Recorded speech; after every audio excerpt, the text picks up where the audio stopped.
Hello, everyone, and welcome to our channel. I'm Mark, I'm Rob. and today we're going to talk about the fact that the Indiana Fever have a new coach. No surprise, Stephanie White.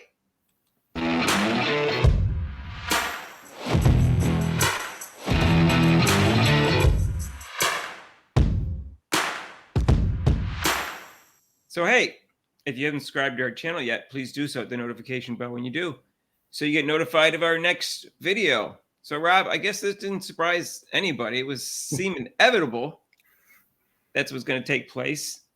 And here's the quote from Kelly Crosskopf about the hiring.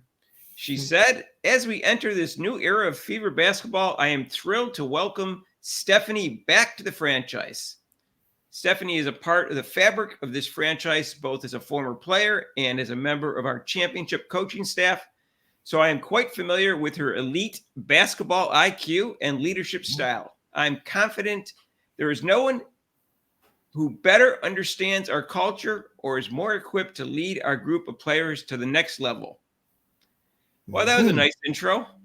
Yeah, I say. Well, she's right about that. She's a winning coach. She was a winner as a player, as a coach in college, and then also up in the WNBA. So, and she's never had a losing season, Mark. So, Some people have reservations, but I think she was the right choice, and we'll get into that in a minute. Let's talk about what Stephanie White said as she accepted the head coaching position. She said, "I'm incredibly proud and honored to return home to Indiana and lead the Fever during such a pivotal moment in this franchise's history, as well as during such an important time throughout women's athletics.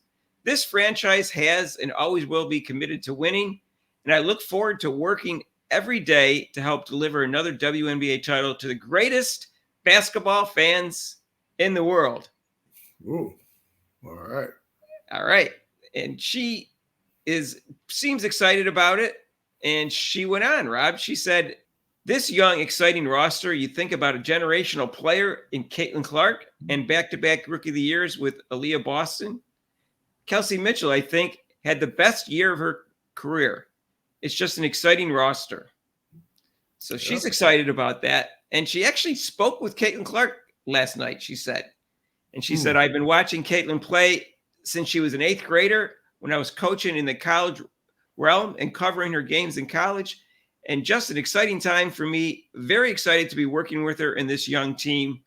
And she said, "Caitlin is a student of the game. She loves the game of basketball. She's been so great in how she's handled all the attention. She just wants to play. She just wants to win. And looking forward to coaching players like that and this young franchise, this young team, and taking our next steps."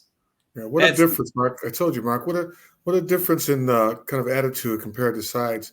I mean, and one article I read, she goes, "Yeah, Sides, she was kind of in over her head. She's never been a head coach before, you can tell by the way she was coaching. But White's totally into it. She already has acknowledged that she's a generational player, whereby Sides couldn't even deal with that. So right there, Sides wouldn't call it that. She hesitated giving her any compliments till about 2/3 way through the season. Right. Yeah, exactly. Which, I mean, right off the bat, I'd be doing backflips if I was Sides. Like, yeah, whoa, I get the chance. I mean, like I said before, what a chance to coach a nice young team. And if, like I said, you get some free agents in there, I mean, it's going to be good. They're going to be tough. Well, Rob, that's why they had to change coaches, because free agents could see that Sides was a lousy coach. And they probably said to the Fever, "Yeah, get back to us when you get a coach." That's what I would have said. Yeah. And so Satou Sabalia hopefully is the first free agent they sign. But I think it was imperative that they change coaches. I think this was the right choice. I think she's going to help Caitlin Clark with her defense. She's going to help the team defense. There's going to be better offensive flow. She'll know how to call a timeout and draw up a play. All sorts of things that Christy Sides did wrong. We could list. The list is very long of things that she did wrong. And I'm sure Caitlin Clark is sleeping a lot better last night than she has since she found out her coach was Christy Sides and found out what kind of coach she had. Oh yeah, I think she. Well, not just her. I think the whole team was like, "Yay! Finally, we get a real coach." And she is. She's a winning coach. And for players, I mean, like they said, Sides is probably a very nice person, but as far as coaching, she didn't have it. and players can, they can see that. You can see the way they were playing. They're like, what the hell? She doesn't know what the hell she's doing. What is she doing? She So was the players know. She was obviously holding back Caitlin Clark, Aaliyah Boston, the whole team.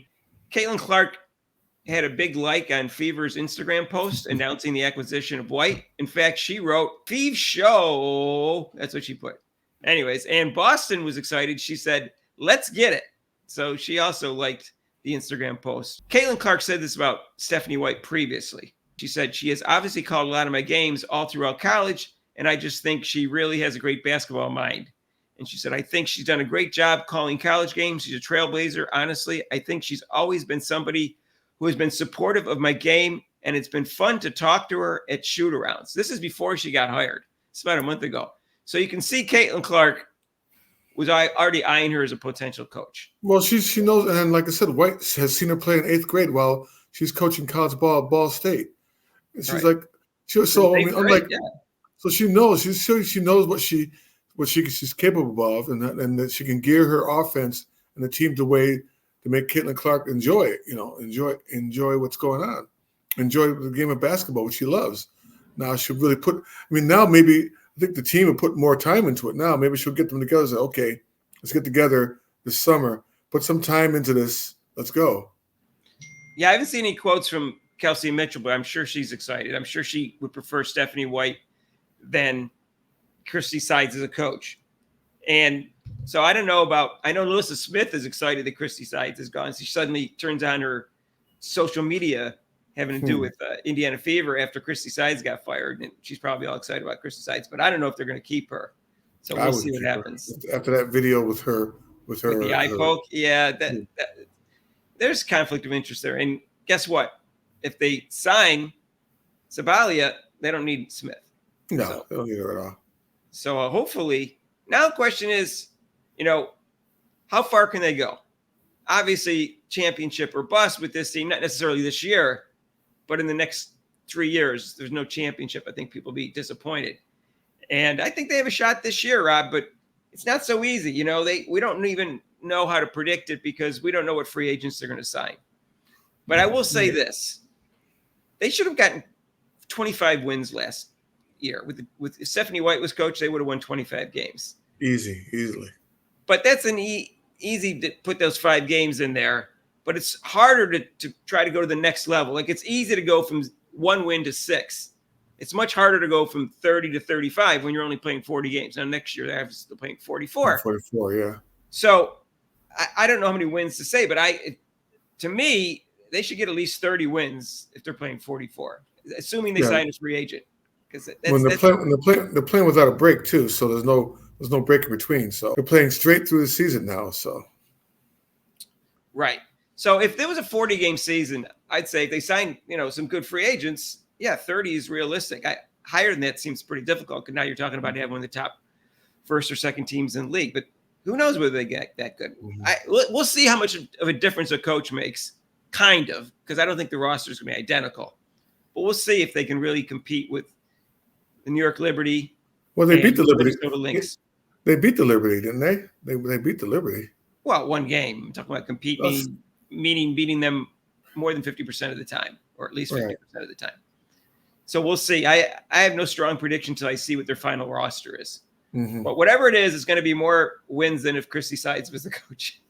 Yeah, sorry. Yeah, it's hard to predict a number of wins when you're going from 40 to 44 suddenly, because before, how many more wins? You got 4 more games to get the wins. So we'll see. They have a coach who's inspired, who wants to be there, be fired up, and has experience and know-how to coach players, and has a winning record. And everywhere she's gone, she's done well. So this is definitely a step up for the Fever team. Yeah, and I'm sure, like I said, Caitlin Clark is sleeping better now after that nightmare of Christy Sides as the coach.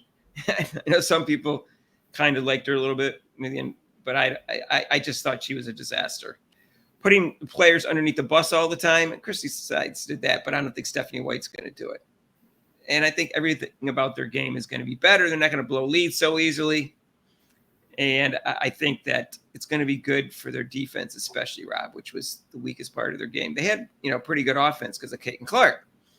but the Right. team defense wasn't good.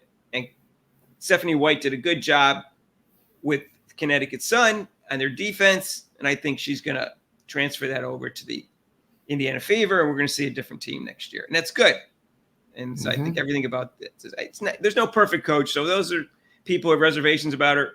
There's always reservations. If you got Lisa Bluter, I'd have reservations because I don't think she's taught Caitlin Clark a lot about defense in 4 years at Iowa.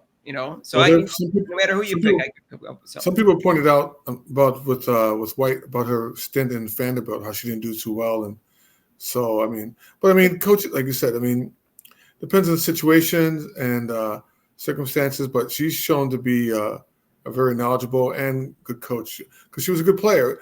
This is where she's actually played the game, and like I don't know sides of it, but she's actually played the game and done well with it. So.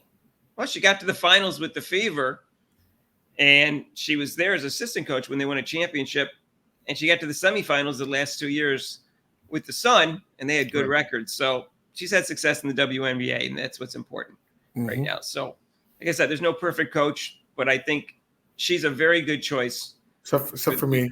Yes, for me. Except the only important person could have been better was Rob. Maybe they can hire just to help Caitlin cover their defense. But I think the offense is going to be – Caitlin Clark's going to feel more comfortable with the offense too. She's going to know she's got the green light. She's not going to have to take long twos or have a half a second to make a decision or silly things like that. No, well, a coach who's knowledgeable, she knows her game. So if she's known how she plays, she knows her game. So she knows how to she knows how to use her on the offense. And then with her, like I said, the teams came along and has gotten used to Caitlin Clark. So now with that combination of her knowing how to get the best out of Caitlin Clark to improve her game even more, that'll up the team also to get them going also. And I think the refs respect her, and I think she's going to stick up for Caitlin Clark more. And in addition to the refs respecting her, I think maybe Caitlin Clark and the Fever, Leah Bossum, get some more calls this year. Let's hope. I can't force the refs to be fair, but let's hope that's what's going to happen with all this. I think the Fever and defense are going to be a little more physical too. Definitely up, like you said, up in their face, not laying off, watching waving at the 3-pointers that are going swishing in their faces. Because White, I don't think White will put up with that. She's like me. I don't think she'd put up with that. She'd call timeout and say, "Hey, get up on your player." She's not going to tolerate that kind of wide open threes. Right. No. So let's wait till the final roster before we make any real solid predictions. But obviously, semifinals, at least they're going to get past the first round. And hopefully the finals, hopefully the championship. But who knows? But, I'm not necessarily going to win a championship this year. But they certainly have a good young team with a good coach now. And I think in the next couple of years, they're going to be very competitive for championships. And I think that's what's going to be, barring any major injuries, that's what's going to happen, I think. So we'll see what happens. Let us know what you think down below. And if you like this video, hit the like button. And if you haven't subscribed to our channel yet, what are you waiting for? You don't want Rob to be upset. Please subscribe and hit that notification bell when you do. And join us for our live show every Monday, except for major holidays from 6 to 8 Eastern time. You can call in for that show, so it's pretty cool. And if you haven't donated to our channel yet, you can with super chats or super thanks, and there's a link to PayPal. And we'll see you in the next video. Peace out.